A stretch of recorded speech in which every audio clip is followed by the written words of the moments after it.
ஏப்பத்தை பற்றியும் கீழே காற்று பிரியறதை பற்றி தான் பேச போகிறேங்க. அமைதியாக நிசப்தமாக சத்தமே வெளியே வராமல் காற்று கீழே பிரிஞ்சுதுன்னா அவ்வளோதான், அங்கே சுற்றி இருக்கவங்களாம் முடிஞ்சால் ஃப்ளாட்டாகி கீழே விழுந்துருவான் அப்படின்னு சொல்லுவார். ஒரு நாள் தொந்தரவே தாங்க முடியலைங்க. எப்போ பார்த்தாலும் ஏப்பம் விட்டுட்டே இருக்காரு, இல்லை காற்று கீழே டர்புருன்னு போயிட்டே இருக்குதுங்க. பார்த்தீங்கன்னா அந்த H. pylori அப்படிங்கிற ஒரு கிருமி இருக்குது, அது வயிற்றில் இன்ஃபெக்ஷன் ஆகும். சரி, கீழே காற்று பிரியும் பொழுது ஏன் துர்நாற்றம் வருதுன்னு பார்த்தீங்கன்னா,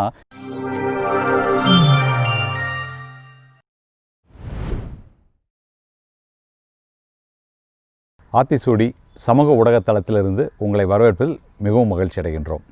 இன்றைக்கி நம்ம பேசக்கூடிய தலைப்பு பார்த்திங்கன்னா கொஞ்சம் சத்தமான தலைப்புங்க. இது என்ன சத்தமான தலைப்புன்னு கேட்குறீங்களா? ஒன்றும் இல்லைங்க, ஏப்பத்தை பற்றியும் கீழே காற்று பிரியறதை பற்றி தான் பேச போகிறேங்க. இது பார்த்திங்கன்னா அந்த ஏப்பங்கிறது பல பேர்த்துக்கு ஒரு பெரிய பிரச்சனையாக பார்க்கப்படுது. அதே மாதிரி காற்று பிரியறதும் பார்த்திங்கன்னா பெரிய பிரச்சனையாக பார்க்கப்படுது.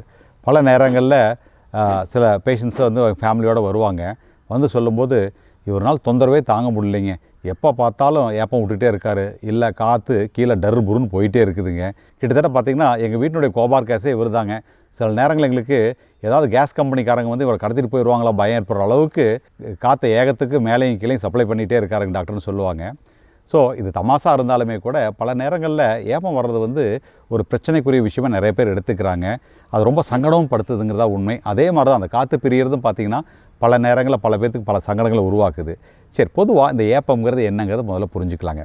இந்த ஏப்பங்கிறது பார்த்திங்கன்னா மேல் உணவு பாதையில், அதாவது வாயிலிருந்து இரைப்பை வரைக்கும் போகக்கூடிய அந்த உணவுக்குழாய் ஈசோஃபேகஸில் பல நேரங்களில் நாம் வேகமாக சாப்பிடும் பொழுதோ, இல்லை பேசிட்டு சாப்பிடும் பொழுதோ, இல்லை கொஞ்சம் பரபரப்பாக சாப்பிடும் பொழுது நம்மளே எறியாமல் பார்த்திங்கன்னா நிறைய காற்றை முழுங்கி விடுவோம். இந்த காற்று என்னன்னு பார்த்திங்கன்னா நம்ம இரைப்பை கூட போகாது, நம்ம உணவு குழாயிலே இருக்கும். அந்த உணவு குழாயிலேருந்து திரும்பி வரதாங்க அந்த ஏப்பம். அது மட்டும் இல்லாமல் பார்த்திங்கன்னா இந்த கொஞ்சம் கெட்டியாக இருக்கக்கூடிய இனிப்பு பலகாரங்கள், குறிப்பாக பார்த்திங்கன்னா இந்த கம்பர்கட்டு, கடலை பருப்பி, இல்லை இந்த லாலிபாப், இது போன்ற மிட்டாய்களை சப்பி சாப்பிடும் பொழுதும் பார்த்திங்கன்னா கேஸ் உள்ளே போகுங்க. இதனாலேயும் ஏப்பம் வரும். சில நேரங்கள் பார்த்திங்கன்னா நிறைய பேர் இந்த சிவிங்கம் சாப்பிடக்கூடிய பழக்கம் இருக்குது. இந்த சிவிங் சாப்பிடும்போது பார்த்திங்கன்னா நிறைய காற்றை விழுங்கி விடுவாங்க. இதுக்கு பேர் ஏரோஃபேஜியான்னு சொல்லுவாங்க. இதனாலேயும் இந்த ஏப்பம் வருங்க. ஸோ அதோடு சேர்ந்து பார்த்திங்கன்னா சோடா, பியர், இது போன்ற பானங்களை எடுத்துக்கொள்ளும் பொழுதும் இந்த ஏப்பம் வர்றது சகஜம்தானுங்க. சில பேர்த்துக்கு பார்த்திங்கன்னா கொஞ்சம் மனப்பதட்டம் இருந்தாலோ, கொஞ்சம் ரொம்ப டென்ஷனாக இருந்தாலோ அவங்களுக்கு இந்த மாதிரி ஏப்பம் வரும். மிக முக்கியமாக இன்னொரு கண்டிஷனில் ஏப்பம் வர்றது எதுன்னு பார்த்திங்கன்னா இந்த புளி ஏப்பம்னு சொல்லுவாங்க இல்லைங்களா, கேஸ்ட்ரோ ஈஜோஃபேசியல் ரிஃப்ளக்ஸ்ன்னு சொல்லுவாங்க, GERDன்னு சொல்லுவாங்க. அது இருக்கக்கூடியவங்களுக்கு இந்த ஏப்பம் வரும். சில நேரங்களில் ரொம்ப குறைவான பாப்புலேஷன் சில பேர்த்துக்கு பார்த்திங்கன்னா அந்த H. pylori அப்படிங்கிற ஒரு கிருமி இருக்குது, அது வயிற்றில் இன்ஃபெக்ஷன் ஆகும். அந்த மாதிரி இன்ஃபெக்ஷன் இருக்கக்கூடியவங்களுக்கும் இந்த மாதிரி ஏப்பம் வருங்க. சரி, இந்த ஏப்பம் மட்டும்தான் பிரச்சனைன்னு பார்த்திங்கன்னா அடுத்தது இந்த காற்று கீழே பிரியறது பார்த்திங்கன்னா அதுவும் நிறைய பேர்த்துக்கு சங்கடம் கொடுக்குது. நான் கல்லூரியில் படிக்கும்போது பார்த்திங்கன்னா என் நண்பர் வந்து ஒரு வேடிக்கையாக ஒரு விஷயத்த சொல்லுவார். அது என்னென்னு பார்த்திங்கன்னா ட்ரம் ப்ரம் பரிமளம், குயின் குயின் மத்தியமம், டஸ் புஷ் மகாகோரம், நிசப்தம் பிராணசங்கடம் அப்படின்னு சொல்லுவார். அப்படின்னு என்னென்னு பார்த்திங்கன்னா ட்ரம் ப்ரம் அப்படின்னு சத்தத்தோடு கீழே காற்று பிரிஞ்சால் பெருசாக வாடகை இருக்காது. கொஞ்சம் குயின் குயின் அப்படின்னு சொன்னால் ஒரு மாடரேட் லெவலில் மூக்கை பதம் பார்த்துட்டு போகும்.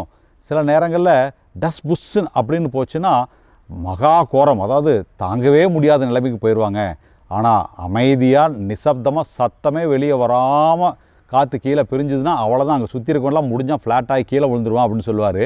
இதை தமாசா பேசி சிரிச்சிட்ருப்போம். ஆனால் ஒரு விஷயம் எல்லோரும் புரிஞ்சுக்கணுங்க, ட்ரம் ப்ரம்மாக இருந்தாலும் சரி, இல்லை நிசப்தமாக இருந்தாலும் சரி, ரெண்டுலேயுமே காற்றில் வந்து கொஞ்சம் துர்நாற்றம் வரக்கு வாய்ப்பு இருக்குது அப்படிங்கிறது தான் உண்மை. ஸோ நிசப்தம் விட்டால் மட்டும்தான் துர்நாற்றம் வரும், ட்ரம் ப்ரம் அப்படின்னு போனால் துர்நாற்றம் வராது அப்படிலாம் கிடையாதுங்க.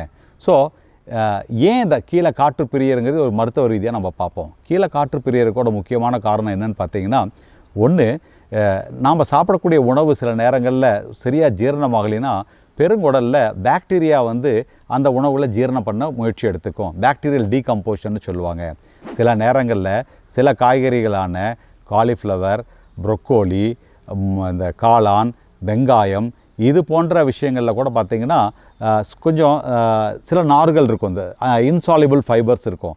இதை நம்ம இரைப்பை வந்து நம்ம குடல் வந்து ஜீரணம் பண்ணிக்கிற சக்தி இருக்காது, அல்ல அந்த என்சைம்ஸ் இருக்காது. குறிப்பாக செல்லுலோஸ்ன்னு சொல்லக்கூடிய நார்ச்சத்து மிகுந்த உணவுகள் எடுத்துக்கொள்ளும் பொழுது அது வந்து நம்ம உடம்புல அந்த செல்லுலேஸுங்கிற ஒரு என்சைம் இல்லாதனால இந்த பாக்டீரியல் டீகம்போஷன் தான் நடக்கும். அப்போவும் இந்த காற்று வர வாய்ப்பு இருக்குது. அதே மாதிரி சில நேரங்களில் பார்த்திங்கன்னா இந்த மில்க் ப்ராடக்ட்ஸ், டைரி ப்ராடக்ட்ஸ் சொல்கிறோம் இல்லைங்களா.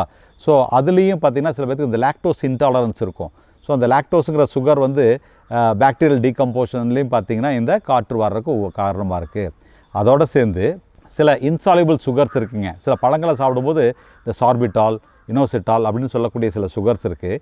இதையும் பார்த்திங்கன்னா பாக்டீரியல் டீகம்போஷனில் தான் டைஜஸ்ட் பண்ண முடியும். அப்போவும் இந்த காற்று வர வாய்ப்பு இருக்குது. அதோடு சேர்ந்து மலச்சிக்கல் இருக்கக்கூடியவங்களுக்கு பார்த்திங்கன்னா இந்த மலம் வந்து குடல்லேயே கொஞ்சம் தங்கி இருக்கும்போது அதனால் அதுவும் பாக்டீரியல் டீகம்போஷன் ஆகும்போது இந்த மாதிரி காற்று வரலாம். ஸோ சிலருக்கு பார்த்திங்கன்னா அந்த ஃபேட் அதிகமாக இருக்கக்கூடிய உணவு எடுத்துக்கும் பொழுது இந்த டைஜஷன் கொஞ்சம் லேட் ஆகும். ஸோ இந்த லேட் ஆகிற டைமில் பார்த்திங்கன்னா அந்த உணவு கொஞ்சம் பாக்டீரியல் டீகம்போஷன் போகும்போதும் இந்த மாதிரி காற்று உருவாகலாங்க. ஆனால் மொத்தத்தில் ஏப்பம் வந்தாலும் சரி, இல்லை கீழே காற்று பிரிந்தாலும் சரி, இது ஒரு பெரிய நோயாக பார்க்கணுங்கிற அவசியம் இல்லை. 90% நேரத்தில் இது மிக மிக நார்மல், இட் இஸ் ஃபங்க்ஷனலுங்க. சரி, கீழே காற்று பிரியும் பொழுது ஏன் துர்நாற்றம் வருதுன்னு பார்த்திங்கன்னா, நான் குறிப்பாக சில உணவுகள் சொன்னேன் இல்லைங்களா, இந்த வெங்காயம், காலிஃப்ளவர் மற்றும் சில பருப்பு வகைகளில் பார்த்திங்கன்னா பாக்டீரியல் டீகம்போஷன் ஆகும் பொழுதோ என்ன ஆகும்னு பார்த்திங்கன்னா சல்ஃபைடுங்கிற ஒரு கேஸ் ரிலீஸ் ஆகும். இந்த சல்ஃபைடு கேஸ் தான் பார்த்திங்கன்னா இந்த காற்று கீழே பிரியும்போது துர்நாற்றம் வரக்கு காரணங்க. சரி, இதெல்லாம் காரணத்தை பார்த்துட்டோம்.